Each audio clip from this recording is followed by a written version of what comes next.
you say we're ready to rock and roll, we'll go ahead. Do we have you see Harry, Teresa, as well? I haven't had a chance to go through again recently. Yes, sir. Everybody's on, and we're live. We're ready. Fantastic. Thank you for an incredible team and staff for making us all look good by handling all the real technical requirements. Excellent job. Yeah, thank you very much. It's amazing the journey we've taken just since this group, a subset of this group, or maybe a smaller, even less representative group gathered on March 6th for the very first time. Of course, we were meeting in a different format that we would not meet in today, but some of you may remember that March 6th was a day we started that meeting off with the information that we were constantly reminded that there were no known cases of COVID-19 in South Carolina, no identified cases, and we all acknowledged at that time that it was not a case of if, but when. And certainly now with well over 4,000 known cases, which every public health professional is indicated to us that is a small fraction of the cases that actually exist in South Carolina, and at least 725 identified cases in Richland County alone. We are a microcosm of society, a small subset of this global pandemic that we're going to have to face together. And I think that's the reality, is that no individual body in the public sector, in the private sector, the philanthropic, nonprofit sector, the faith community, this is something that we all have to do together. And I will say that I have been encouraged by the leadership of so many of you on this call. The global response has not been perfect. The national response has not been perfect. The South Carolina and the Midlands response and Columbia's response has not been perfect.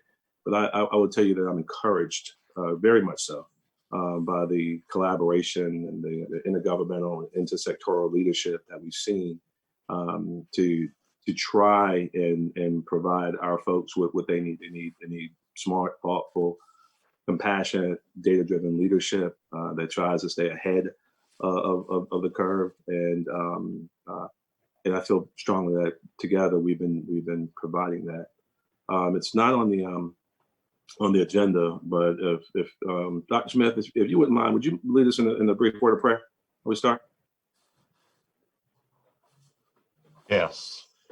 Father, it is today a day in which we give thanksgiving.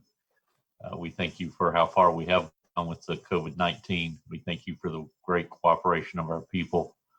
We do ask today that you would guide our mayor. We've been praying for him each day, and guide our governors, guide our council, men and women in the days ahead. And may we have your wisdom. In Christ's name we pray. Amen. Amen. Thank you, Dr. Smith. As you all may have seen later on the agenda, we're going to have an opportunity to cover a number of different topics. We're going to get a few brief presentations, more comprehensive ones from DHEC and Prisma, as well as from the city. And then we're going to ask everyone just to do a very brief. If you have something specific to share, feel free. We'll kind of go down the list and have everyone have a chance to share some thoughts. Again. One of the major goals here is to ensure that we're not working in silos, that we're communicating as much as possible. Probably if we don't have a list for you, Taylor may have one just because we connected one on the Zoom call. But we might just need to continue to have this constant interaction, just like you all. I've been talking to some of the most incredible public health professionals here on the ground and medical professionals and all around the country, sometimes around the world. But I learned something new, not just from the experts. I learned new stuff from laymen, from teenagers, from men and women who've been blessed to see more sunrises and sunsets than I have. It's amazing what you can learn by just constantly sharing information. And we might just need to kind of just get an ongoing list of just sharing information so that we know that if in fact Dr. Ames is doing something at Midlands Technical College and Dr. Smith's doing something at CIU, this is the screen I'm looking at right now. that maybe USC is already doing it, maybe USC is not doing it.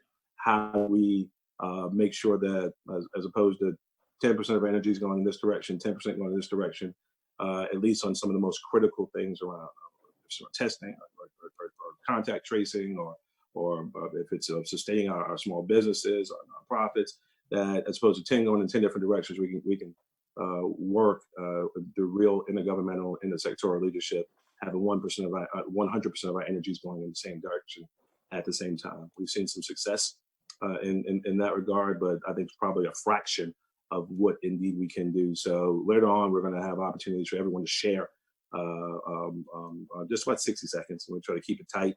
What might be going on, what we might need to know, maybe some additional contact information if you want to make sure even we have the information of the primary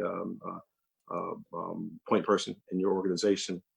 We can do that, but we'll go through down the list a little bit later on. I think our administrators are going to mute all calls, all of our microphones until those of us who are speaking. When you get a shot to speak, you can unmute your own telephone. So again, two most powerful words in the English language are thank you. Thank you for your leadership. Thank you for what you're doing for the men and women who rely on us for leadership and guidance every single day. We don't take that lightly, and I remain convinced and faithful that we're going to get through this together. Teresa, unless you have something, I'm gonna go ahead and tell we have Dr. Bell on the line. Yes, sir, Dr. Bell. I'm on the line. We got a little feedback there, Linda. So I'm going to mute my line and maybe see that might help out. And let's get an update from DHEC and our fantastic state epidemiologist, Dr. Linda Bell and her team.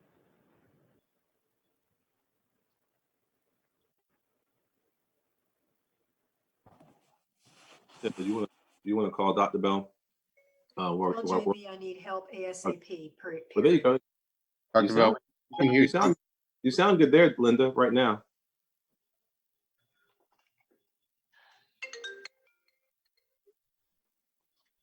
Hello.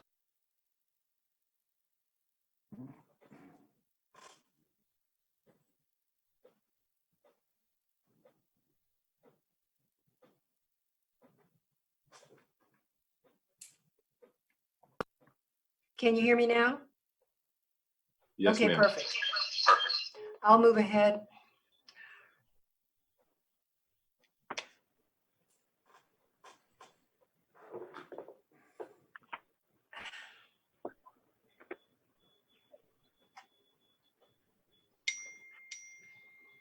Okay, good morning, everyone. Thank you. Again, I apologize. I will move quickly. Mayor Benjamin, I want to thank you for convening this group. It is so important for us to address these outbreaks that are occurring at the international level from the local level, and the importance of the partnership. I agree with what you said. We are certainly all continuing to learn from each other from every sector. And I also want to say that Dr. Joan Duvey is the new director of public health with DHEC. She had a conflict with the start of the meeting this morning, but she may be able to join. And with that, I will just move ahead quickly. I'm going to give an overview of our data, a situational update, some of the DHEC response activities, and give a more national picture of the public health framework for safely reopening and some guidelines for opening up America again. First thing, by the numbers, as of April 22nd, yesterday, there were 4,761 South Carolinians confirmed to have COVID-19. 140 South Carolinians have died with COVID-19 infection, and 276 cases were reported at what we hope is the height of our response on April 14th. And that hope is based on us continuing to see a sustained downward trend in case reports. In South Carolina, we have conducted over 43,000 tests. Currently, our public health laboratory has no backlog in being able to conduct testing which was an issue early on with limited supplies and limited chemical reagents to turn around the test results. Our public health lab currently has between a 24 and 48-hour turnaround time, and submissions to our public health lab are down, meaning we have significant additional capacity to perform many more tests in the community. Taking a look at the numbers in the Midlands, Richland County has a rate per 100,000 population of 174 cases per 100,000 population. As Mayor Benjamin mentioned, there have been 725 deaths in Richland County, 725 positive cases in Richland County and 15 deaths. In Lexington County, the rate there is almost 96 cases per 100,000 population, 286 positives, and 9 deaths. The graph shown on the right is the information that is found on our website. In fact, all of this information is found by county on our website, showing that Richland County ranks 5th in the state for case rate per 100,000 population. And the arrow below that shows Lexington County, where demonstrating that both of our Midlands counties are ranked highly among the state for case rate. For a situational update, we just remind everyone that this continues to be a very serious and rapidly evolving public health event, and that we're seeing an average of 162 new infections per day in the state. That's what's been reported in the past week. This is a slight decrease from an average of 180 new infections per day. And this is the plateau that has been given a lot of attention. But a plateau is not a downward trend. And so we are very hopeful to see a significant and sustained downward trend, not a plateau, that will give us confidence that we're moving in the right direction. You're all aware of the stay-at-home or work order that the governor issued on April 6th. And our current data shows us that these social distancing measures and staying home has helped to combat the spread of this disease. And that is what has brought us potentially to this plateau.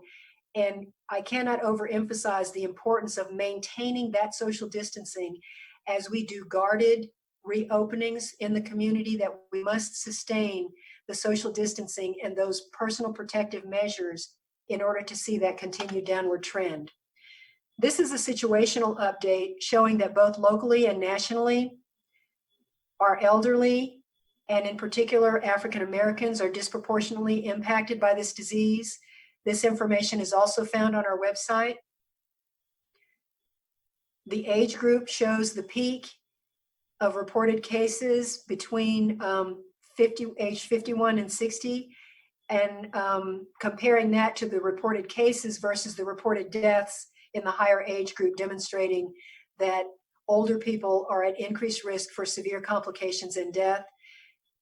The pie chart on the right shows the disproportionate impact in African Americans, making up 42% of cases, where they are only approximately 26% of the population in the state as a whole. This is a situational update. I'm not sure if you are actually seeing my screen with this bar on the right. And what this demonstrates is the projections of what we will see tracking from the actual case reports. So up until April the 22nd, I just reported those cases.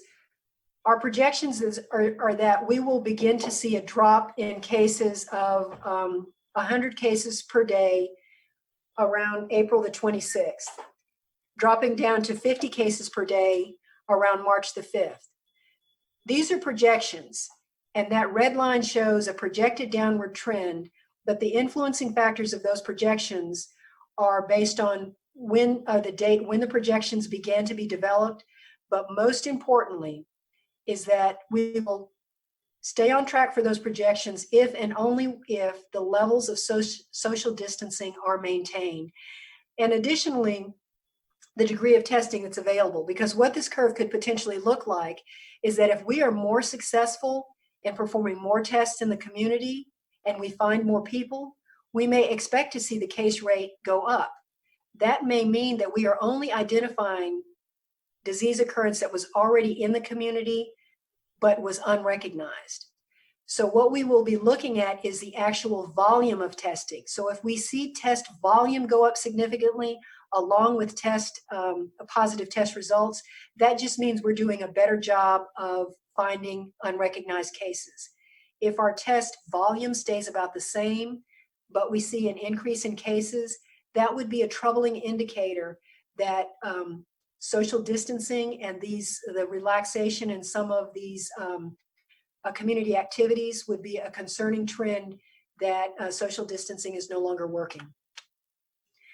Briefly, I'll cover some of the DHEC response activities. We have been conducting investigations of all suspect and confirmed cases, working with public and private partners to communicate prevention messaging, how we can protect ourselves in the community.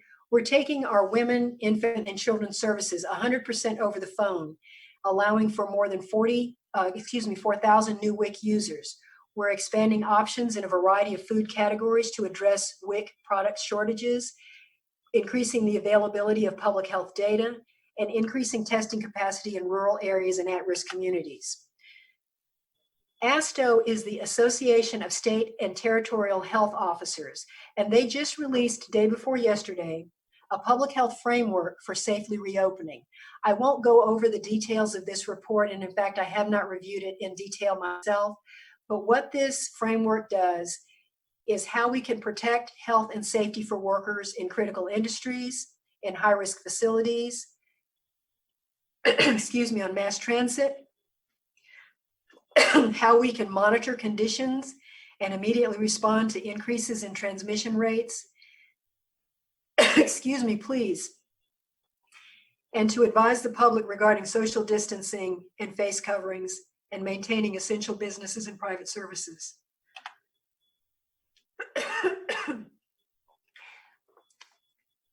I'll let everyone read this slide. Excuse me while I catch my breath.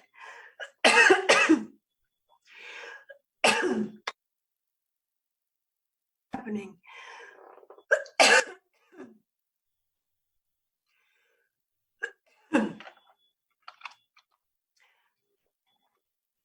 I hope everyone can hear me now. I'll continue quickly through the slides since I'm losing my voice. There's another plan with guidelines for opening up America again, with an executive plan following the national plan. I won't cover those points either because I'm losing my voice. I hope that the PowerPoint presentation can be shared with your participants so they can review these, and I'm happy to answer any questions. Mayor Benjamin, thank you again, and that concludes my presentation. No, thank you, Dr. Bell. No, we won't jump into questions right now as we work our way through this. I took a few notes, and a few of the questions I actually had, you actually answered them later in the presentation. You know, Dr. Bell, you're one of the hardest working people I know right now. You've been grinding. So we appreciate you more than you know. Thank you so much. All right. We're going to move on to our City of Columbia update.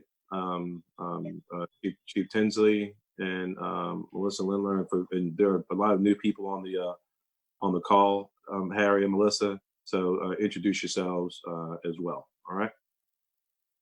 Okay. Can you hear me? Yes, sir. Okay. Thank you, Mr. Mayor, Madam City Manager. Good morning, everyone. My name is Harry Tinsley. I'm with the Columbia Office of Emergency Management.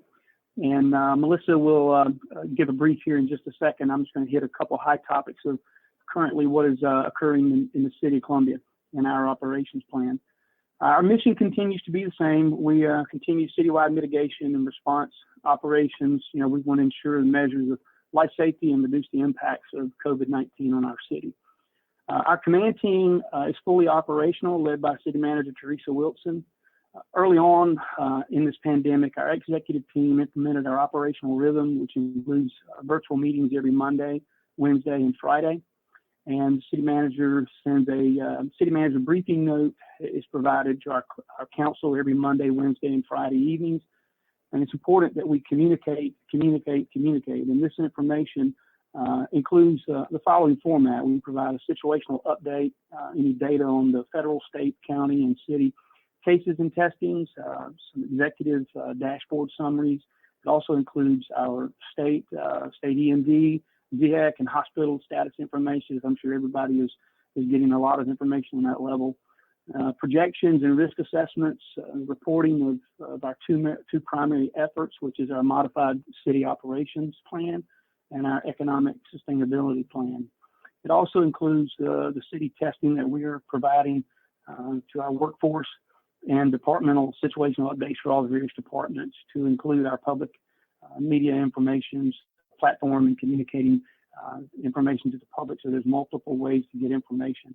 And I don't know if Taylor, if you have the ability to share the citywide GIS dashboard. I think is a very good tool. There's a lot of them out there, but our GIS department has done a great job of providing that information. Some additional Columbia specifics include, as everybody knows, we still have citywide curfew remains in effect as of April 9th, and that runs from 11 p.m. to 6 a.m. As I said, our current operational posture includes two plans. One is our modified operations, which was implemented on March 17th, and this includes our teleworking operations to maintain our essential services as a service provider from our city. It includes our public safety response measures for police, fire, and our 911 center. It also includes frontline operations for our utility operations, our public works, our customer care call center, and other essential city services and activities. And as far as the other part of that plan is the economic sustainability plan, I'll pass it over to Melissa Lindler, our Director of Office of Business Opportunity, to provide a brief update on the plan and any specifics, and then we'll follow back up with a short briefing. And Melissa, before you take over, Taylor and Justin, put back up the dashboard for a second. And Harry, when you reference it, they did pull it up, and I know we've seen some great reporting in a local press, both print and TV, regarding the breakdown of cases across Richland County. I know everyone's read about that. Some of us end up seeing different dashboards. I'm not sure if everyone has had a chance to see it reported by zip code across the county. Staff, GIS pulled this together, looking at the corporate limits of the city as well. But this is the entire county for those of you who may not have had a chance to consume that. And if we haven't shared this broadly, let's make sure, Taylor, that we share this with everyone as well. Just an easy dashboard to kind of understand the breadth and depth of the number of cases, at least identified cases. Mr. Mayor.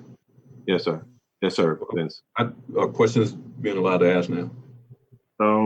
Sure. Yeah. Won't go ahead and do that. Say that again. Yes, sir. Go ahead. Yeah. So I just want to be clear on this reported by zip code. That doesn't necessarily mean the person attracted the virus in that zip code. It just means that's where they live, I assume. Yes, sir. And that could be misleading. Yes, sir. Yes, sir. Well, I'm asking that as a question. I'm pretty sure, and Harry, I don't think Son June's on the call. I'm pretty sure this is by residents, Vince. Based on where they live, right? Yes. Not necessarily, because they could have attracted it somewhere else. Yes, sir. Yes, sir. Absolutely. Right. All right, and we'll come back and we'll talk a little bit more about that and some other things that we're doing. But Harry handed off to Melissa Lindler, our Director of the Office of Business Opportunities. She's leading the multi-department task force around small business stabilization. Melissa? Thank you, Mayor. Can everyone hear me okay? Okay, good. Yes, Harry mentioned our Resilient Columbia Economic Sustainability Plan, and part of that plan was the establishment of the Small Business Stabilization Program.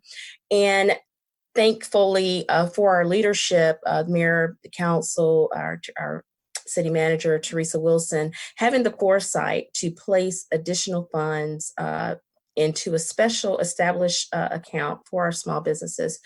in response to COVID-19. We have been able to fund 220 small businesses in the amount of $999,750. And these are forgivable loans that we're able to do. And because of the success and because of the commitment of our leadership, we have added an additional $400,000 to the program as of April 21st. And we hopefully will be able to fund another 134 businesses based on applications already submitted during the first round of funding. We have used these funds, or the businesses that have received the funds will be using these funds to primarily cover rent, lease payments, and payroll expenses. And because of the diversity of the businesses that we represent, we were able to fund pretty much every business type in the city, and we plan on doing more. Now, initially, these funds were set up to serve as a bridge to additional funds coming in later through public and private sources. But as we can tell, or as we can see based on the feedback from SBA and the lack of accessibility of some of our smaller businesses being able to access these funds, we know that there's additional funds that are needed to help sustain our businesses until additional state or other public sources of funds start to come in.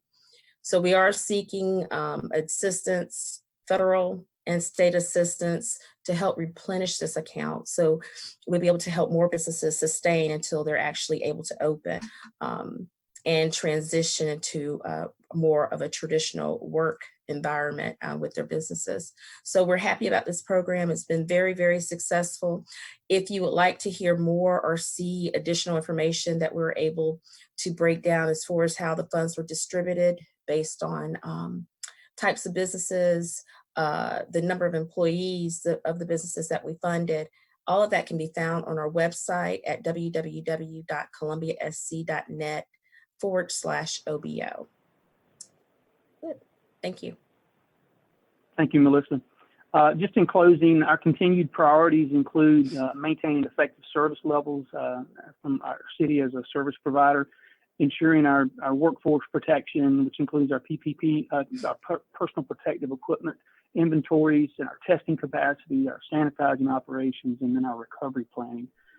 Some of our sustainment of effort continues to be the ongoing collaboration, communication, and coordination with our local partners and the evaluations of current trends, data, and the projections for COVID-19, and entering into some discussions internally on reopening our recovery planning. And that includes what individuals need to do to continue to protect themselves. As employees, what do they need to do? And as an employer, what do we do to continue, or how we continue to strengthen our workforce as we provide service to our citizens? And the other would be that we continue to discuss what specific employers and business need to do to follow the guidance the CDC has out in social distancing as we all endeavor to return back to our normal operations. And if any questions, that concludes my report toward the end. Thank you. Thank you, Harry. Thank you, Melissa. Thank you. Absolutely. Thank both of you. I'm not sure if there are no pressing questions. We're going to quickly go and just kind of around the table, the virtual table, real quick, and ask everyone just do the very best we can to keep these 60 seconds, just or less. If you don't have to go, if there's no specific update you want to give. But if there is, we want people to share right now. Justin, you got a screen you can put up on maybe the order we'll go in. I think we'll probably start with Richland County. Richland County. Yes, sir. Thank you, Mr. Mayor. Can you hear me? Yeah, I got the chairman and the county administrator. Yes, sir. Paul, you want to say something before Leonardo? Yeah. Just let me thank the mayor and everyone for participating on the call here. We've been pretty active. We're just trying to make sure we keep up with basic county functions and keep our employees and staff safe. But we've initiated several programs and initiatives that I will ask our county administrator to work on. But one of the things that have helped us to move forward is we have a very active ad hoc committee of our council members that meet on a regular basis to keep things on track. So I want to ask our administrator to just share some of those things that we're engaging in. Absolutely. Thank you, Mr. Chair, Mr. Mayor. The main thing I want to use this opportunity to talk about is that Richland County Council, through its ad hoc committee and through the council's actions, took action officially to release funding for our small business community in the unincorporated area, as well as our nonprofit organizations, which will provide direct assistance to residents for food services, utilities, rent, and those types of things. So right now, the big push for all of our media outlets is we are asking to help us communicate out to our community the accessibility of funding available for those small businesses and nonprofit organizations, which applications will begin to open up on this coming Monday. And applicants can go to Richland County's website at richlandcountysc.gov to apply for those fundings to assist them in their business needs or in their individual needs. So thank you, Mr. Mayor. Thank you, Mr. Chair. That is the big thing I want to communicate out right now. Any media who would like additional information, if you can please contact me. I can be reached at 803-576-2059. We would love to speak to you more directly to get the information out to the public who is in need of these funds. Thank you, Mr. Mayor. Thank you, Paul and Leonardo. We were excited to read about those developments and look forward to dialoguing with. So you guys are also getting innovative in how you're using your CDBG funding, and that's probably someplace we could really work together on. So thank you so much, Lexington County.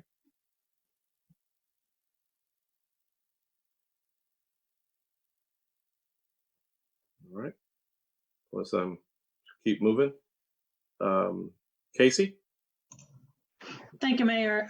I'll just add, most of you already know, but just to reiterate, we do have a curfew in place. Ours, we put into place on April 7th, and it runs 11 p.m. to 5 a.m. We did work with the manufacturing companies or any large companies that had shift work so that we could make sure to support them and know when their employees were coming to work. But that's been a really successful and helpful endeavor for us. We don't see taking that off anytime soon. And then I'll pass it to Tracy Hegler, our city manager, to talk about what we've been doing as a staff. She's been doing a great job, and some steps early on that have made a big difference. Oh, thank you. Good morning, all.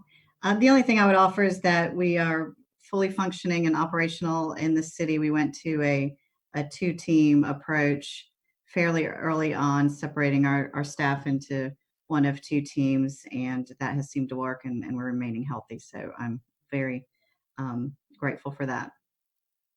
Fantastic. Thank you. Thank you. Town of Blythewood. Thank you, Mr. Mayor, Ms. Wilson. Great to see everyone. Town of Blythewood is rolling along. We are obviously remaining closed, but our staff is working. All of our buildings are continuing to stay closed, and we just kind of continue following what's going on with local government and the governor, and everything's going well in Blythewood. Again, thank you for this forum. We still miss you, Brian Cook. Yeah. All right. Thank you. Miss you too. All right. Forest Acres.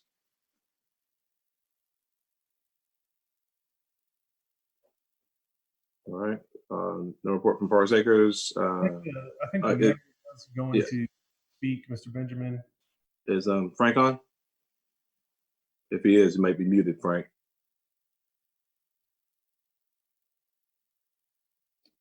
I'll go ahead with, this is City Administrator Sean Greenwood. As with everyone else, we are fully staffed and operational. Currently, we've been very lucky. We don't have any current confirmed cases in any of our staff members. Our city services are operating at full capacity. We are operating in a kind of A and B team approach, as Cayce is doing as well. City Council is currently considering a small business program, much like some of the other cities have already discussed. We're working on putting that infrastructure in place, and we'll continue. We do not have a curfew currently, and obviously we will continue to monitor that as as the chief informs us, if we have any upticks in crime or a specific need, we will, council's asked him to monitor that so that we can make that decision at the time. The mayor just texted and said he is on the call, but unfortunately he can't, for some reason, can't have audio. We currently plan to look at going back to full staffing soon, and obviously we're keeping our facilities closed until we can implement certain projects to harden our facilities against potential spread. One thing that we have done, we've reached out to all of our main businesses that are kind of the bigger businesses, like our grocery stores and things like that. And I have regular conversations with their management teams about just, what they're seeing, what the trends are, what we can do to try to increase the social distancing, and anything that we can do to help them. And then obviously we're monitoring it as well to make sure that no large groups are gathering, and we're really just trying to provide as much support as we can. Absolutely. No, thank you, Sean, and thank Mayor Brunson. I know he's on the call. Frank's always been the strong silent type, so perfect. How about town of Lexington? Town of Springdale? City of West Columbia? All right. Fort Jackson. Good morning, Mayor Benjamin, the local government leaders, educators, and community partners. I'm Colonel Renee McDonald, and I'm the Deputy Commanding Officer at Fort Jackson. Thank you for this opportunity to update you on what's happening on Fort Jackson. Our number one priority at Fort Jackson is to protect the force in order to protect our mission. And Fort Jackson produces over half of the Army for our nation, and we can't afford to place any of our mission at risk. So since, in response to the COVID-19 pandemic, on 17 March 2020, the Fort Jackson Commanding General declared a public health emergency on Fort Jackson to align with the City of Columbia and also to the state of South Carolina. Since declaring this public health emergency, this enables the senior commander, General Beagle, to provide the authorities necessary to enforce compliance. The commanding general is extending this declaration through 26 May 2020. We will maintain our current operations on Fort Jackson. We have progressed through the health protection control levels to protect the workforce and community. And we have limited access to families attending Family Day and graduation, and still conduct weekly live stream graduations for families. We also provide weekly live stream community town halls on Thursdays at 3:30 p.m. so that we can provide updates to the community, Fort Jackson, and also answer any questions. We have changed how we deliver essential services to retirees and their beneficiaries. Retirees have access on Tuesdays and Fridays for essential services at the commissary and PX. Medical appointments and pharmacy services are provided at our off-post facility, Moncrief Medical Home.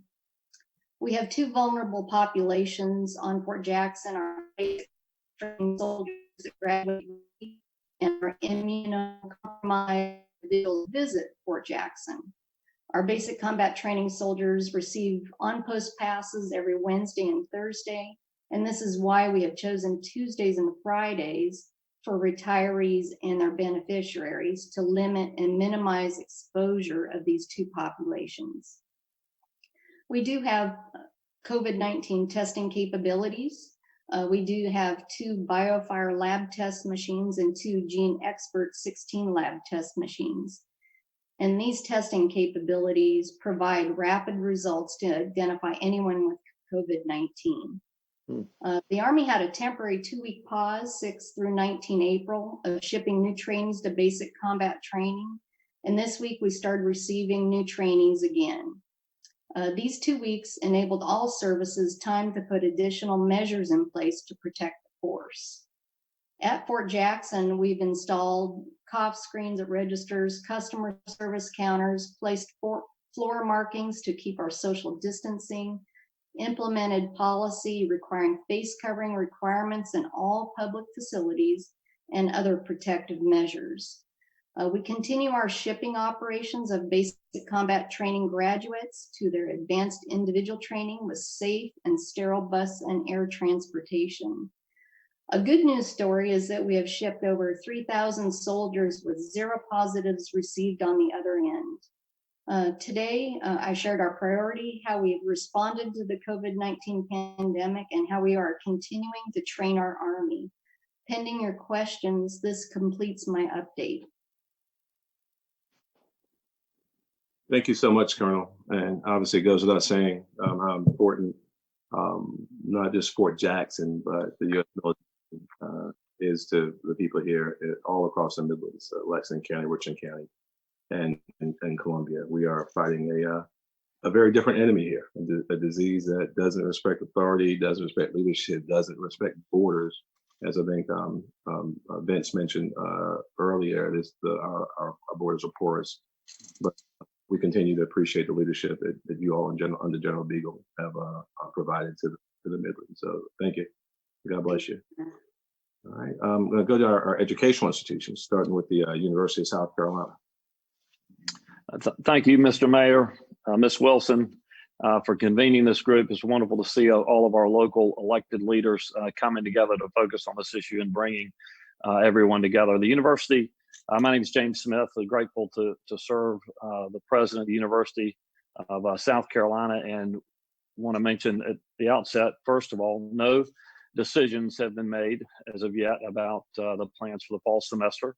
We have put in place a very formidable group of our futures planning group. And I know, Mr. Mayor, you've been an important guest at a couple of those meetings, and we intend this to be a resource for the region and to share what we can and the knowledge that we have to benefit the entire region. Of course, our priority is the health, safety, and welfare of our students, staff, and faculty. The future planning group is in process. It includes our senior administrators, very informed faculty, our student leadership. They are working in areas of academic and research, admissions and enrollment, communications, finance, Gamecock athletics, public health, and public safety to focus on the decisions that need to be made. We're looking at a window of between May 15th to June 15th at the latest, but we all know that timeline is really the virus has a vote on how those and when those decisions are made. Today we'll be hosting Governor's Accelerated SC meeting, and we're engaged and certainly close with that process and the decisions that'll be made. That'll be at our Alumni Center today. One focus for us, and of course for us as a whole community, is that 80% of our students do not live on campus housing. They live in the community and are part of this community. And so a focus on containment and on contact tracing. We're looking to see what dollars are going to come down from this new passage of CARES Act. We understand $50 billion, and how that gets deployed. We have many of our faculty who are looking at testing protocols and ways to expand contact tracing capabilities. And we want to work closely with everyone on this call on how we work together on issues of containment and contact tracing, and we look forward to doing that. Any questions, Mr. Mayor? That's my report. Thank you, Representative. Thank you so much. Thank you. Midlands Technical College. Yes, good morning. Thank you, Mr. Mayor. Good to see so many of our regional leaders there. We at MTC, we are open for business, operating in this virtual environment. We're working hard with students, especially our seniors.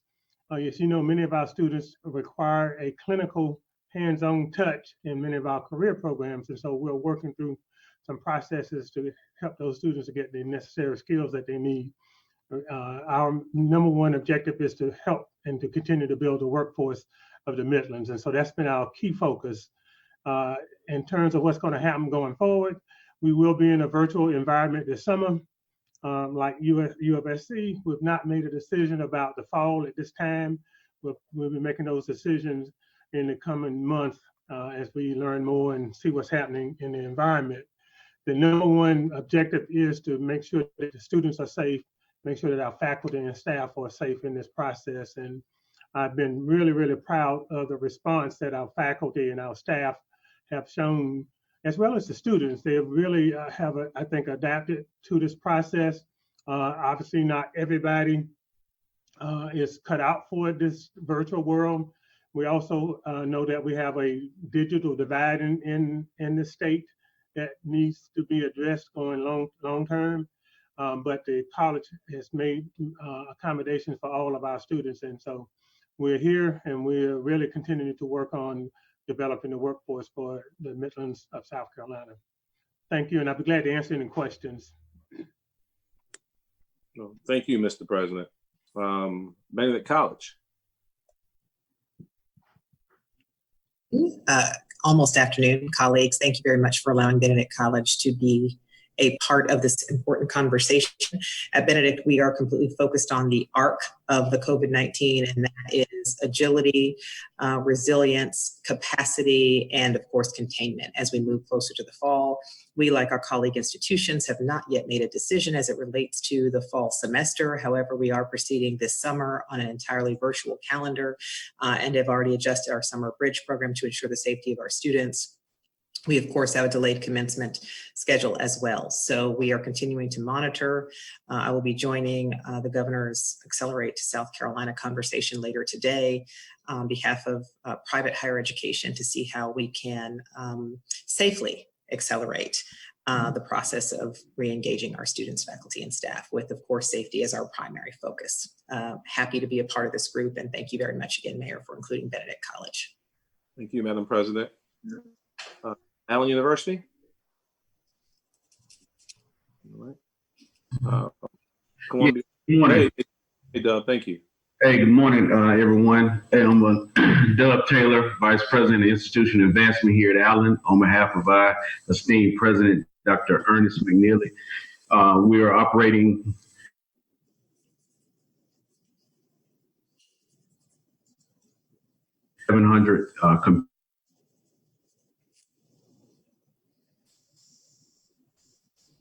we're going as scheduled.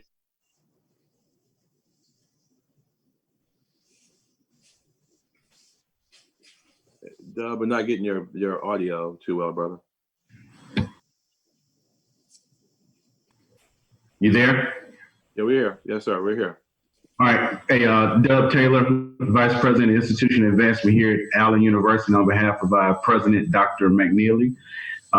We are operating on a virtually platform. We purchased 700 computers and keyboards for our students to assist with their online learning.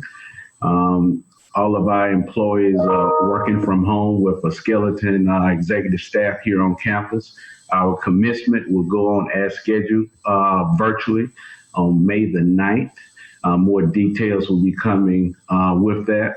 Our summer schedule, summer school will be as scheduled with all classes being online. And other updates will be coming in the near future. Thank you so much. Columbia College. Thank you, Mayor. It's great to be back as president of Columbia College. Our transition to online was amazing, a high-tech, high-touch combination. Our faculty responded exceptionally well. The major thing we've done during this time is to craft a new vision for going co-ed. The focus of that is excellence, relevance, innovation, and leadership. But a critical part of that is the decision the college has made to be a much more active partner in the city, more internships, more community service, working more with industry and business and professions to create programs of high quality. That vision, coupled with the problems of COVID-19, has convinced the board that we need to admit men this fall as opposed to waiting until next year. They will be admitted as commuting students. We are excited about the possibility that there are 750,000 people within an hour's drive of the campus, and we want to serve all of those people as well as we can. And this, we will be meeting tomorrow as a board, and I'll be presenting a plan for contingency in case we had to go online in the fall.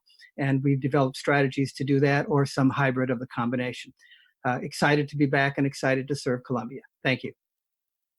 Welcome back, Mr. President. Welcome back. All right, CIU.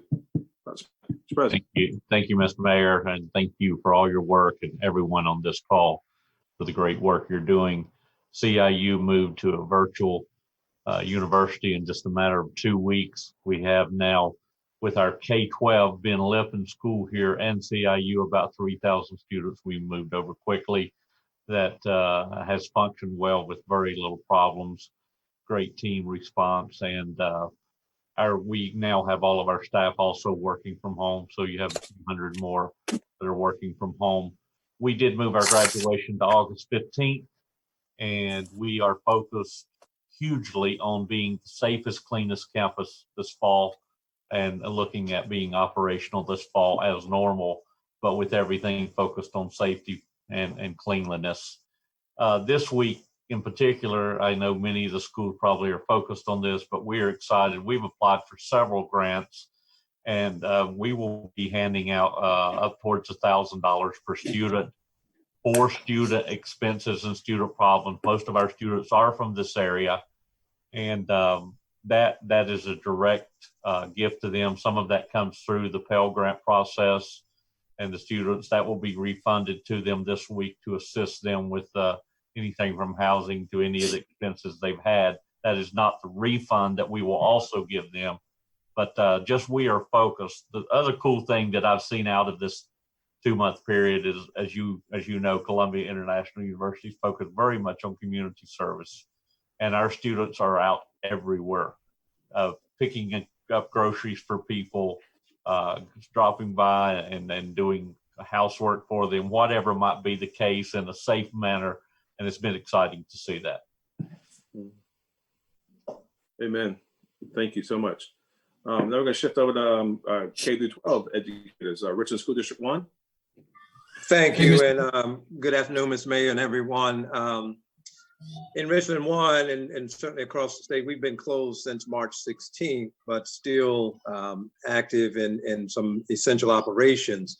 We've served over 160,000 meals to students since that time. We've distributed over 29,000 learning packets in addition to online virtual instruction pre-K-12 as well. We've also stationed Wi-Fi enabled buses across the district's footprint. Our teachers certainly delivering instruction, but we also have our support staff from social workers, counselors, and so forth, still doing outreach. And per the governor's press conference on yesterday, we know that we're closed for the remainder of the year, but those essential services will still continue in terms of meals, in terms of packets, Wi-Fi, and those instructional supports. Now that we have this, we're preparing for the end of the year. We're going to be flexing the last couple of weeks of school in terms of what the collection of laptops and instructional materials will look like. Graduation, we're looking at options, certainly in light of the COVID-19 pandemic, and some virtual options and other options that we're looking at. No decisions have been made with that, and also looking at how we might return in the fall and what summer might look like in terms of instruction. And moving forward, certainly want to pay attention to the social and emotional learning and emotional state of students and staff with this, and how that impacts, and trying to recover, if you will, when we do go back. And certainly having missed 11 weeks of normal instruction and that interaction in a school setting, how we might accelerate and remediate some of the learning loss that may come from that. And I understand we do have our board chair, Commissioner Devine, that's on the line as well. Thank you. Thank you, Dr. Witherspoon, and thank you, Chairman Devine, as well. All right. Richland School District 2. Good afternoon, Mr. Mayor, and to my esteemed colleagues. Thank you first for the invitation to join this conversation, as well as the opportunity to participate and share information regarding what's taking place here in Richland School District 2. You will probably have replication from the school districts. We're all doing pretty much many similar things as it relates to meal distributions. We have multiple sites set up across the district for meal distributions, as well as the delivery of meals, which we have slightly cut back on the delivery of meals in the sense of we're modifying the number of days that we're delivering meals, but keeping the same number of meals prepared. This is an attempt to reduce the contact between our bus drivers and other kind of first line assistance in getting the essential nutritions out to our students. We are, as you know, one-to-one school district and have been so for quite a while. So all of our students from grades 2 through 12th grade have their Chromebook devices with them at home now. And so we are on a modified academic schedule where our teachers have received a modified schedule for elementary, middle, and high with an recommended number of minutes that they should be meeting with each individual class, as well as put in procedures for notification if students are not in attendance in class. So the average class is roughly between 20 or 30 minutes per day with the direct face-to-face contact with that teacher throughout the day. We have decided to allow our students to keep their Chromebooks over the summer and then just transition those Chromebooks with them back to school so that we can minimize the number of students coming in and out of the building. Again, trying to reduce the logistics and the possibility of students contracting COVID-19. So we're in the process of putting in the logistics of what that would look like and identifying where those Chromebooks are and so on and so forth. We've asked our teachers a couple of things that have been going well. One, to practice, to remember that it takes grit and grace to get through this process. So to continue to practice grit and show grit to our students, but also to demonstrate grace and to remember that it's the purpose over the preference. So what's the purpose of what we're doing versus what your personal preference may be? And that has been going quite well. We've initiated a partnership with the Boys and Girls Club to provide daycare services for our emergency responders, hospital workers, and other essential personnel that are still required to come into schools on a day-to-day basis. Had an opportunity to meet with my student leaders this morning as well in our monthly meeting to discuss graduations and things of that nature, the closing of schools, as well as we develop a graduation task force that are looking at the possibilities, multiple possibilities of what a graduation ceremony would be now that we've received the information that we'll be out of school for the remainder of the year. Our summer school will continue as planned to be virtual. We were already using really a virtual format for summer school to begin with. So we'll continue with the virtual summer school plans. We do have buses with Wi-Fi capability that are strategically located out in the district. In addition to that, we've turned up the Wi-Fi frequency in all of our buildings and schools. So the range of our Wi-Fi around our schools have been increased so that for those communities that are somewhat close to our schools, they're able to pick up that Wi-Fi signal, or they can be in the parking lots. So we've done that at every facility in our district that will allow for multiple sites. We won't have the gatherings in one particular area just with buses. And we've taken some extra precautions when it comes to our security services, our food providers, our bus drivers, doing the temperature scans, looking for symptoms, anything like that, making sure they have the appropriate PPEs on hand to ensure that they are being safe as well. And that concludes my report, unless there are any questions, Mr. Mayor. No, thank you, Dr. Davis. Lexington, Richland 5.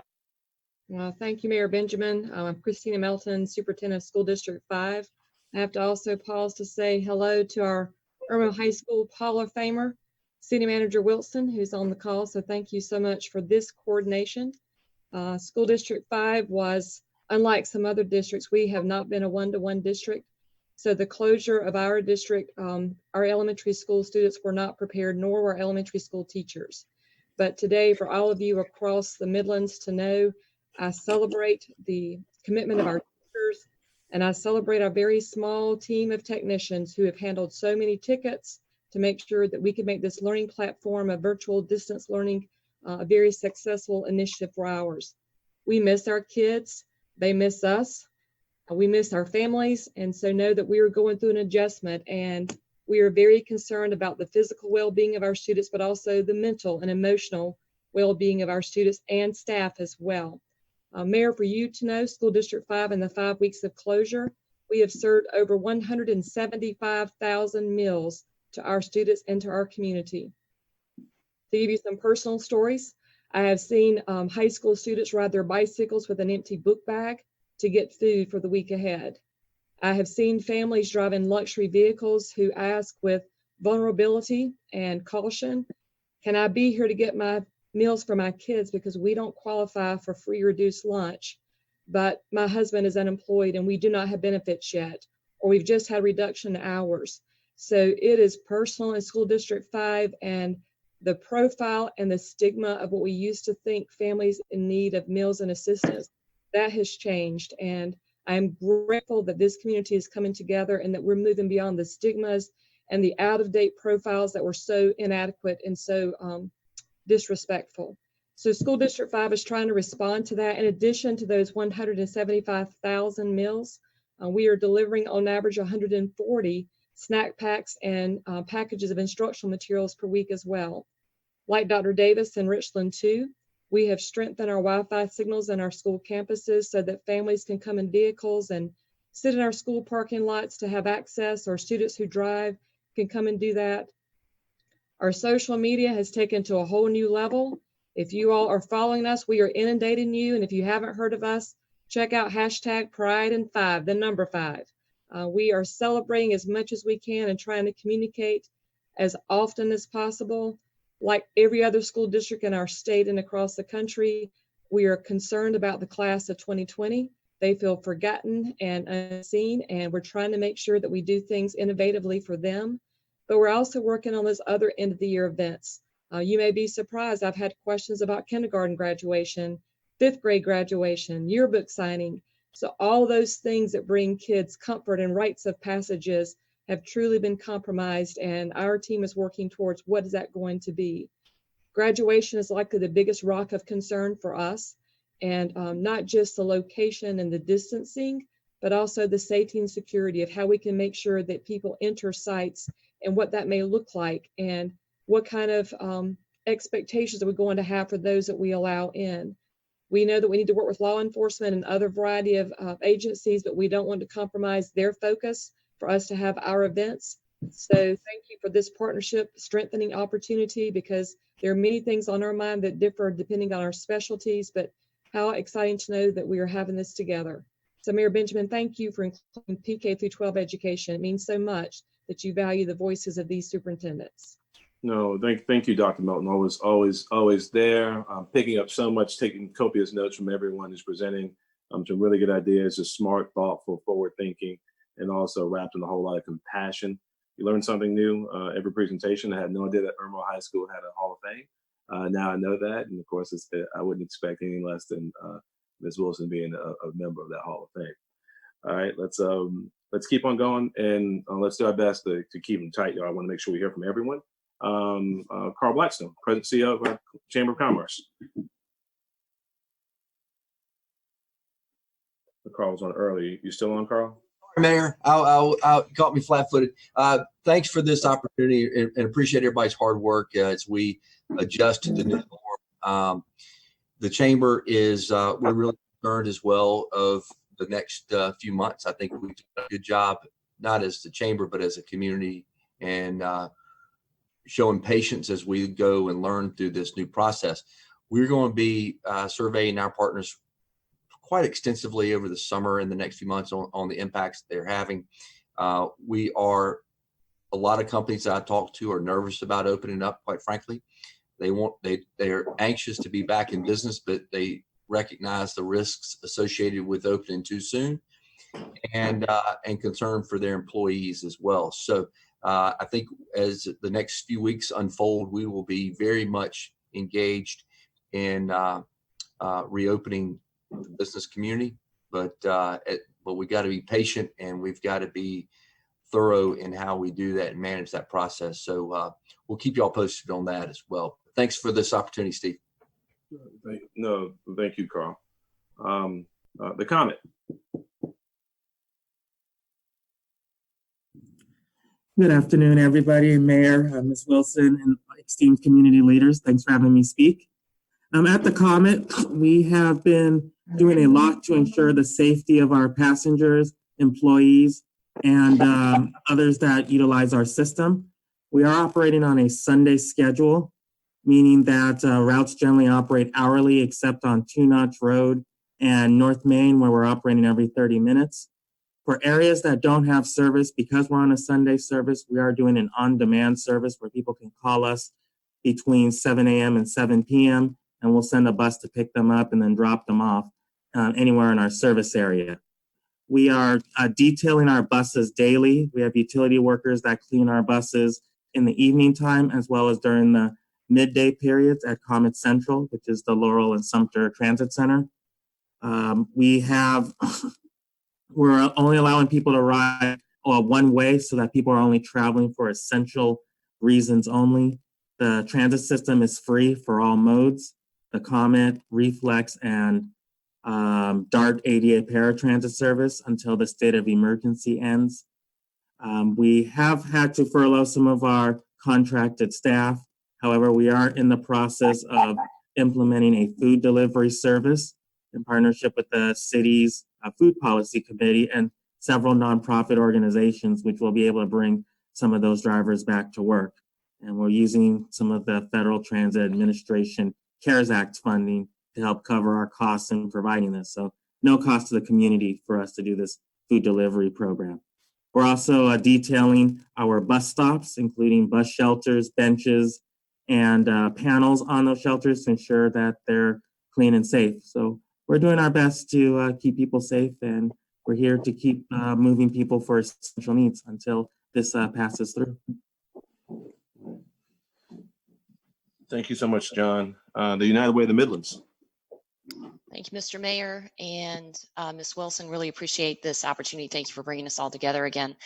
At United Way of the Midlands, we have been working on several different things. One is we've been working with DHEC, the city, the county, Prisma Health, and various providers of shelter to those that are experiencing homelessness to work with them on a plan for a Tier 1 facility and a plan for how to address any identified PUIs or positives in the homeless community.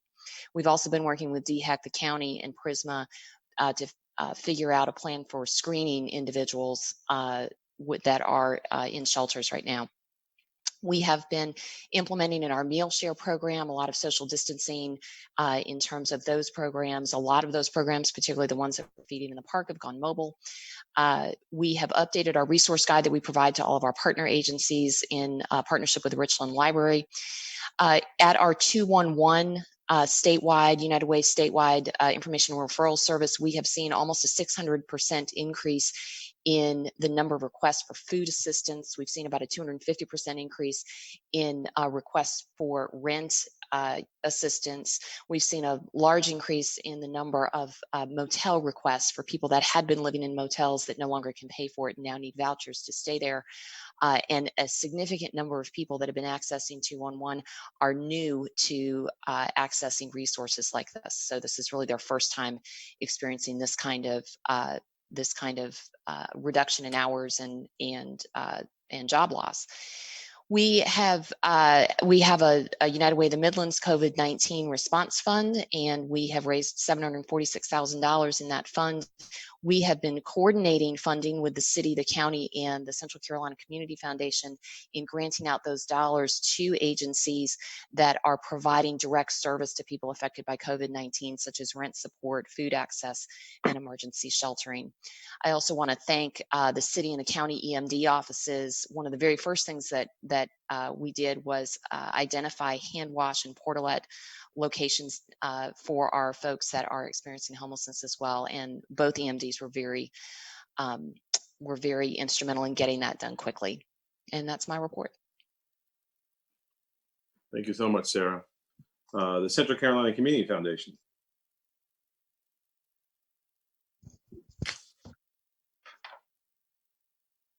All right. Transitions. Hey, Mr. Mayor and everybody, thank you for having us on this call. I'd highlight here quickly that we remain open at Transitions Homeless Center for any new referrals from agencies or people coming in off the street as day users. So our day center is fully open. The staff is present here. We continue to help people. We're open for business fully. We require a mask of everyone on the site. So if you're homeless and you come in or a volunteer, we're going to give you a mask right at the door. So you have a mask. So if folks are homeless that do not have a mask, just send them to Transitions. If they need to get off the street, send them to Transitions as well. We are working with Prisma and EMS on a response, as Sarah mentioned. We have had some people come in, show up sick. We've been able to use EMS and Prisma to get them checked and screened. So we're very thankful to them for helping. We continue with business as usual. We've housed 20 people. We found jobs for 24. And I'd highlight too that the unemployment, SNAP, and stimulus checks have gone up significantly. So the staff has spent a lot of time working on those. With that said, that completes my report. Thanks for having us on this, Mr. Mayor. Thank you so much, Colonel. We're going to go back to the Central Carolina Community Foundation. All right. CEO Turnquist. Thank you, Mr. Mayor and Ms. Wilson. Again, I think the key to all of this and this conversation we're having today is this collaboration that's occurring across all sectors, and it's the same in the nonprofit sector. We are working closely, as Sarah said, with the United Way, with the County of Richland, and with the City of Columbia. We have the Midlands Response Fund that has stood up around $750,000. One of the key grants that has come out of that, thanks to the Knight Foundation, is with Appleseed Justice, PASOS, and the South Carolina Department of Minority Affairs to make sure that all of the information that we all have and that we're all sharing is available in Spanish and is being pushed out into the Latinx community through a number of vehicles. We're also working statewide with the 1SC Fund, which was established at the Community Foundation in 2015. And we're working with all of the regional funders, including those of us in the Midlands, to make sure that those that are most vulnerable, that don't have the safety nets that we might have here, receive the kind of support with food, rent assistance, et cetera, that's critical. And the last thing that we're doing with regards to supporting the nonprofit community, which, by the way, is the third largest employer behind retail and construction in our state, is we are moving forward with Midlands Gives on May 5th. And we have 412 nonprofit organizations in our region that will be seeking help in raising funds so that they can continue to employ folks and they can continue to be ready when this ends. Thanks, Mr. Mayor. Thank you so much, Joanne. The Oliver Gospel Mission.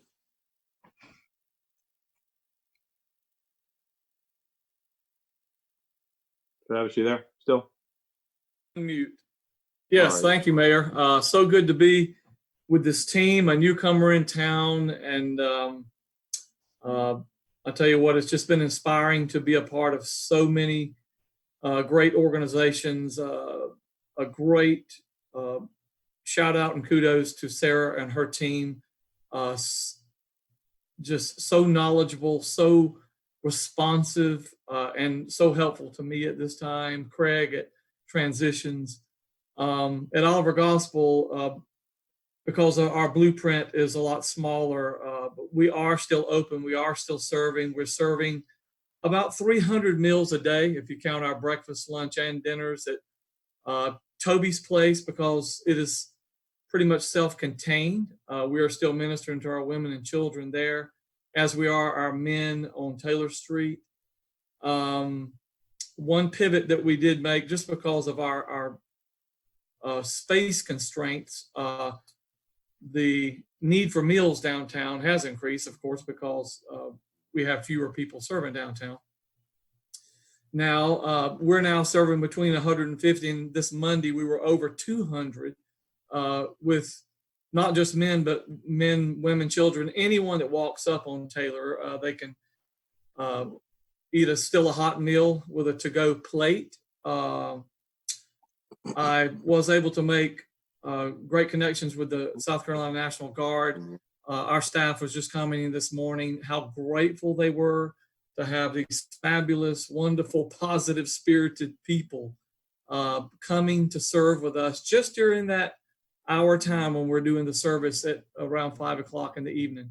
And what that does is that helps us keep that large amount of people at that time at a good social distance on Taylor Street. So I can't say enough about that. We are so grateful that we have had no one with symptoms on our staff or any of the clients that we serve. We've had no cases. And knock on wood, that is a huge blessing. Really this week, our whole team, we're starting to look forward. We don't know really when that's going to begin, as all of us do.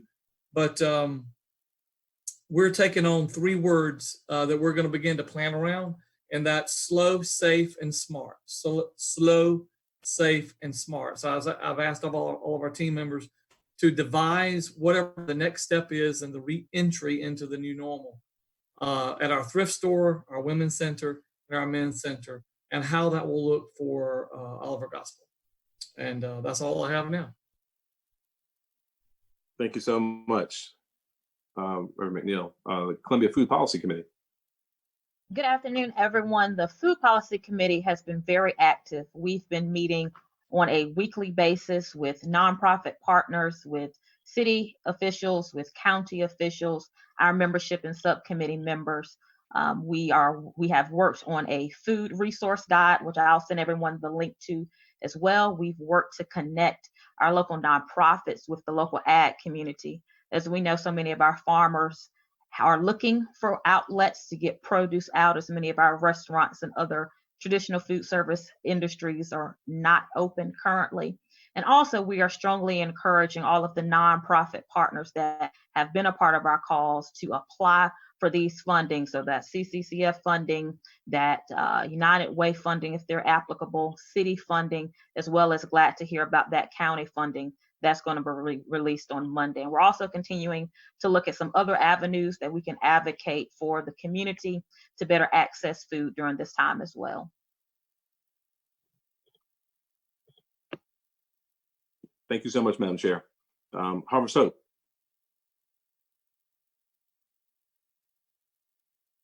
Okay. All right, no Harvard Soap. Then we're going to go ahead and shift into an update from Prisma Health. Mark, you and Dr. Sass on the line?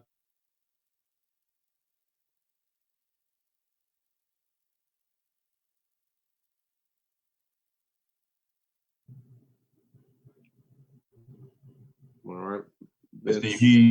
Steve, he shared with Mr. O'Halley is on the line. He may be muted. So okay. I can I'll go ahead and get started if he doesn't chime in. Okay. All right. So I do it is my understanding that Mr. O'Halley and Dr. Sasser are on the line. If they can unmute, they can come on and give a more clinical detailed report. But Prisma Health has been very active throughout this whole process, being on the front line of everything that's going on with COVID-19, from testing to working with those residents who are positive, as well as patients who are under investigation, PUIs, as we call it. We're in the process of trying to work to develop a tier 1 and a tier 2 site. Tier 1 would be for those patients that may be under investigation, and tier 2 may be for patients who are positive. Working with the United Way and some of the community shelters, Craig, Curry, and River McNeil, and some of the other facilities as well. Our mobile unit has been going out, working with Children's Hospital, providing services to children in their homes. We worked with Dr. Taylor, Kaufman Taylor, at the Children's Hospital. We've also had conversations and working with our school districts to provide clinical services through their Chromebook for students who may need help. My understanding, I'll pause for a second. I think Mr. O'Halley is on the line. I'll yield to him to give the Prisma Health finish giving the Prisma Health update. Mr. O'Hara. Stephen, can you hear me? Sure can, Mark. Thank you. Okay, sorry for that. I had a technical difficulty. I'm going to do a quick overview of where we stand as of yesterday, and then talk about some things that we have in the pipeline relative to testing. So as of yesterday, we had a total of 74 positive patients in our hospitals across Prisma. 37 of those 74 were in Columbia. The peak in terms of what we were anticipating occurring at the end of this month or the 1st of May has actually already occurred. For Prisma, it was back on April 3rd. We had a total of 90 patients across our system. Again, as of yesterday, we have 74. We are seeing a slow downward trend over the last 2 weeks. So we're pleased about that. We continue to do drive-through testing across all of our organization, Greenville, Columbia, and Sumter. And we're starting to get ready to shift gears a little bit. We are in very good shape relative to anything that might happen. We're basically ready for anything. It looks like we are going to avoid the big surges that we saw elsewhere in the country. But we've kind of shifted gears now, and we're focusing more on testing. And part of that testing process is not only COVID testing, but also doing serologic testing. Dr. Sasser, are you on now? I don't know if Scott was having the same challenges that I was. So Scott, if you can get on, go right ahead. Otherwise, I'll just give you a synopsis. Can you hear me okay, Mark? Yeah, go ahead, Scott. I'm sorry. I had muted myself and thought I'd unmuted myself. I apologize. No, go ahead. I'm sorry. Yeah, you want to just talk briefly about where we're at with lab testing and specifically where we're going with the serologic testing?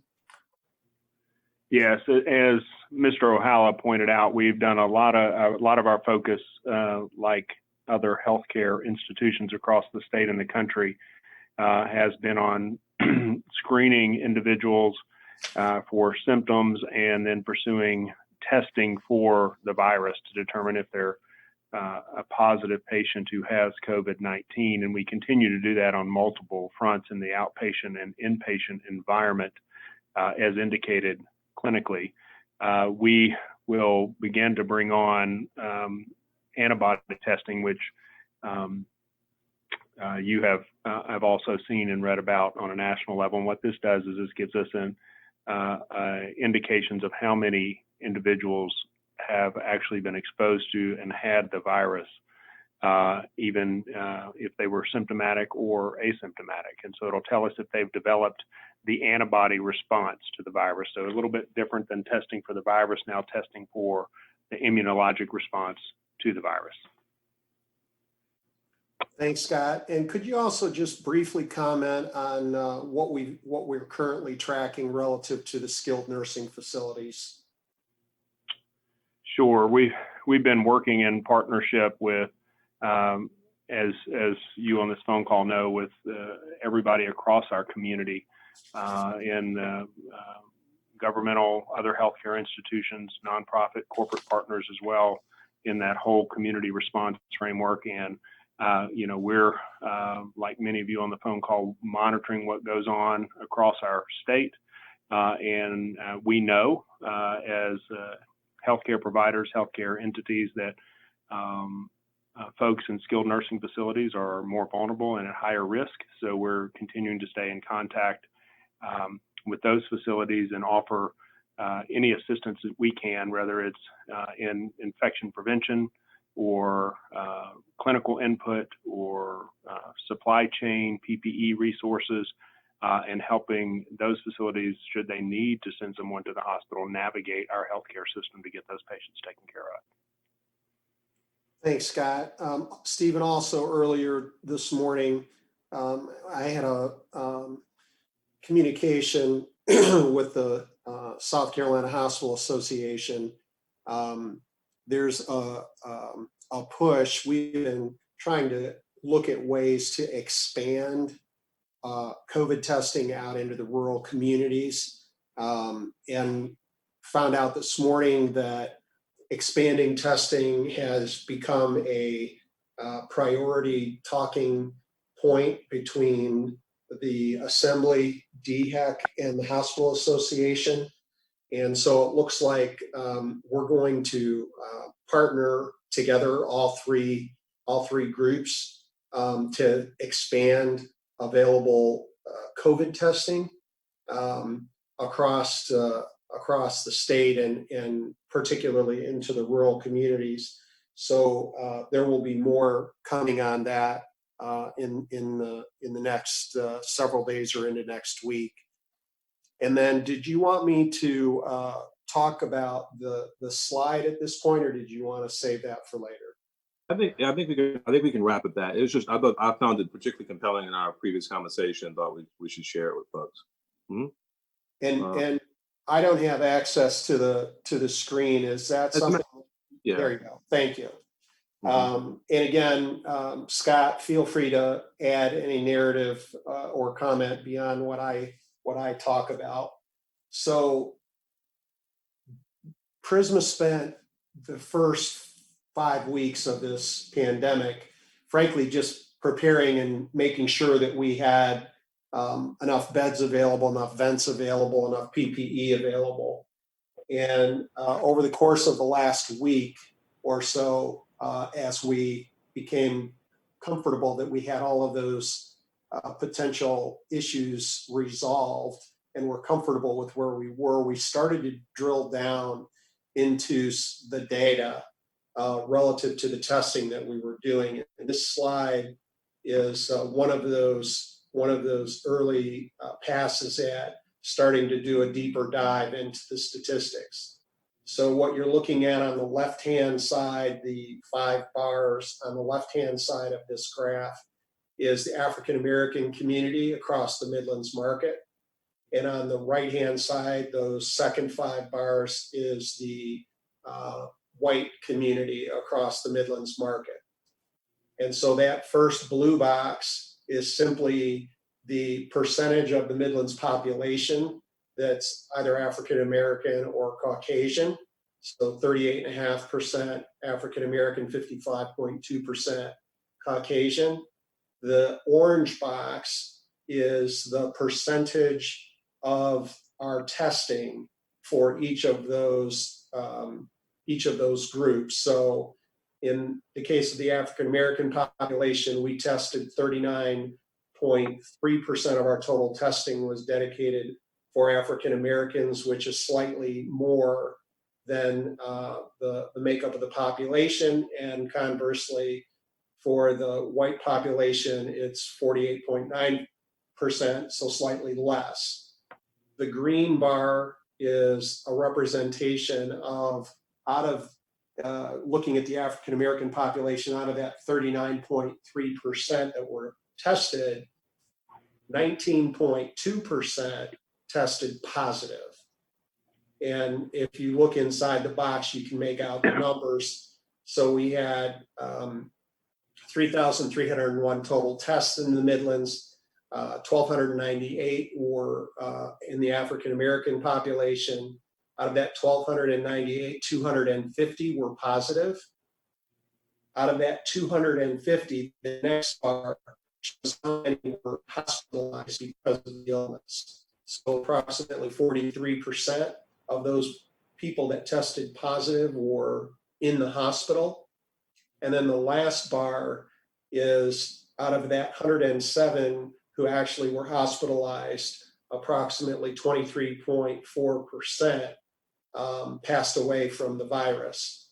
And if you look to the other side, the right-hand side, you see the numbers there, a significantly lower percentage of positives in the white community 8.3% versus 19.3%. If you go to the next bar, a lower percentage of those folks are being hospitalized, 31.3% in the white community versus 42.8% in the African American community. But what was interesting to us is that in the Midlands, the mortality rate for the white community was actually higher than it was in the African American community. And we're going to continue to track that because that's if you will, an anomaly what we have seen statistically across the country. There has tended to be a higher mortality rate in the African American community than in the white community. Dr. Sasser, do you want to add anything else in terms of insights into the initial pass at this? No, the only thing I'll add is to build on what you said is beginning to look really to continue to dive into our data and look for opportunities to change our operational and testing paradigm as the data directs us.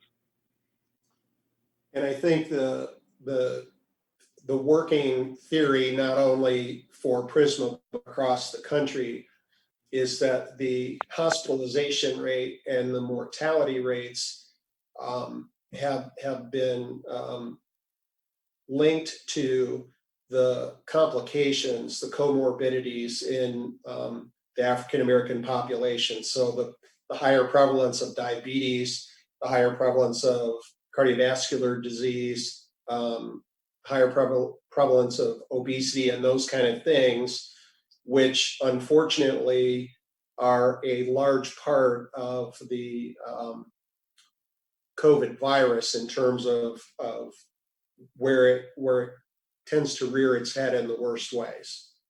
Dr. Sasser, any other comments? No, sir. Thanks to both of you. Thank you very much for that update. And we got a lot of work to do. I'm going to allow, I think we had some technical issues, asked Harvest Hope to make some brief comments, and then I'm gonna wrap things up. My final comments will be just a few minutes. I know everyone has such busy days. So Harvest Hope.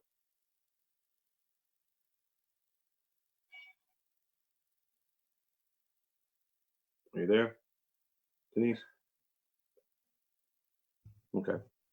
Mr. Mayor, I don't know if you saw the text regarding, I don't know if Dr. Frankie had some quick. Yeah. I was going to come to Dr. Frankie. Yes. Yes, sir. Reminded of. All right, let's go to Dr. Frankie, Dr. Chair. Dr. Frankie. Thanks, Mr. Mayor. So I'm a physician in the Chief Medical Office with Doctors Care. We're happy to be a community partner with the testing process. We've spoken with Prisma and our friends also at UofSC, and we've been able to help get the population tested throughout the state. We currently have 2 drive-through testing centers, one located in the greater Columbia metro area and one located in Malden as well, which are currently being fed with high-risk patients or those who are symptomatic. We've currently tested just shy of 600 folks. We've also been able to test city employees. We've tested over 100 first responders who are in isolation or were symptomatic. We've also been able to test folks from the Department of Corrections that were symptomatic, and we're also trying to help get folks tested who have urgent surgeries, who would need to make sure that they're negative before they go into an operating room for different hospitals who ask us. With the footprint across the state, we're hoping to expand our testing either in center or parking lot, in addition to the 2 drive-throughs we have open. But we stand ready to help where we can to help get the testing done across the state if you have a need. Thanks very much. No, Dr. Frankie, thank you so much. The partnership with you guys and Precision Genetics has been amazing. It's been innovative. It's been very flexible. I think responsive to the evolving need. So really appreciate it. I'm going to go ahead and spend just a few minutes on the next 2 topics, and then we're going to go ahead and call this meeting to a close. Tomorrow, some of you have been invited to. If you have not been invited, you're interested, I'd ask you to send a quick email back to Taylor. We're having a separate meeting with COVID-19 Disparity Task Force. Obviously, we just some of the data that Mark and Dr. Sasser just referenced. We've seen locally and nationally some real challenges making sure that folks have access to care, access to services maybe in their neighborhoods, that folks have access to information, that folks have access, particularly those who might work in low wage but essential jobs. So we've seen just, for example, African Americans are 80% of African Americans do not have the luxury of working from home that many of us might have, and maybe overrepresented in some of these essential jobs, making sure that people have access to PPE, and then also just doing what we're doing here today, and so many of you are doing every day, building more intergovernmental, intersectoral capacity, how we're working together to make sure we deal with these needs. So that's going to be tomorrow morning at 11 o'clock. Some of you are already planning to be there. If you want to participate, we'd love to have you on and share that information. As you all know, DHEC says statewide, 36% of the cases, 57% of the deaths are African American. Of course, the latest census has a 27% of South Carolina's population. So we got work to do there. It's encouraging to see everyone going kind of in the same direction, trying to help meet those needs. The last topic I want to touch on is obviously the quote unquote reopening of the Midlands, how we adjust to reopening the economy. Just as we indicated earlier, this is a new and unique enemy. We have porous borders across the Midlands. We can certainly do some things here in Columbia, but it would be folly to think that we don't have to do it in partnership with Richland County and Lexington County and all of us kind of working together. It's one thing to say you open the economy. It's a whole other thing to actually make sure that citizens have trust in the economy, that we feel comfortable. I would not feel comfortable at all asking our citizens to do anything that I wouldn't ask my family to do. So how do we build that type of confidence in not just opening the economy, but helping our businesses transition into what could truly be a pandemic resilient economy as best as we can, as we watch science and medicine and technological developments take their shape. So we got some work to do there. We've had some great conversations with in meetings with Carl Blackstone at the chamber and several of our members of council. I know so many of you are operating in that space, and we're gonna kick off an effort that we'd love to have you participate in as well. As to how we have two different questions. One is the when, and one is the how. I believe, and as many of you have heard me state, that we need to focus on data. Let's see clear data that shows a deceleration of the spread of the virus, as opposed to picking out arbitrary dates as to when we might start. And then more importantly, as importantly as the when, is the how. How do we transition into this new and transitioning normal? How do we help our businesses work to mitigate risk, recognizing that no approach is going to be perfect, but can we help with access to testing? Can we help them effectively monitor clinical symptoms and daily temperatures and get into a process of enhanced disinfection of shared surfaces and appropriate sick leave policies? When you can't socially distance, making sure that your employees have access to PPE. So part is the when, and the other is the how. And certainly there's some things that the governor's Accelerate SC task force that some of you are serving on might be able to help guide. But my sense is that much of the innovation is probably going to come on the local level. It'd be wonderful if we could all do that together. So both the when and the how around quote unquote reopening the Midlands. This has been a long call. I want to thank you all for your incredible patience and participation in this. We've got a lot of work to do together. We can continue to move forward all the cities and towns across the Midlands and our county and our public sector, private sector partners. Thank you. God bless you. We are built for this, y'all. This is, I still very much believe, the greatest democratic nation in the history of the world. When we work together, it's amazing what we